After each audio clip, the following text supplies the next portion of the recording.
বিকেলে Feni pilot school মাঠে জনসভায় যোগ দেবেন বিএনপি চেয়ারম্যান তারেক রহমান। জনসভার প্রস্তুতি সম্পর্কে জানাতে যুক্ত হবেন সহকর্মী জহিরুল হক মিলু। মিলু, আশা করি আপনি আমাকে শুনতে পাচ্ছেন। জনসভার প্রস্তুতির খবর জানাবেন।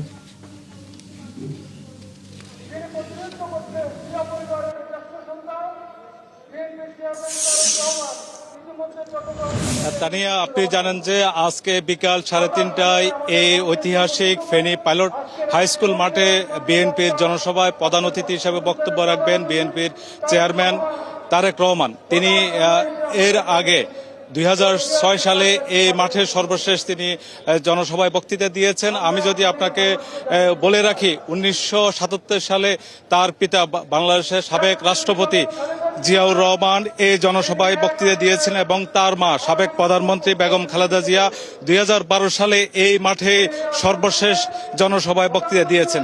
আমরা দেখেছি যে সকাল থেকে কিন্তু নেতাকর্মীরা এই মাঠে উপস্থিত হওয়া শুরু করেছে। তারা ইতিমধ্যে মাঠের আনাচে কানাচে লোকে লোকারণ্য হয়ে পড়েছে এবং তারা দীর্ঘদিন পরে তাদের দলের চেয়ারম্যান নির্বাচিত হওয়ার পর তারেক রহমানকে দেখার জন্য তারা কিন্তু এখানে জমায়েত হয়েছে।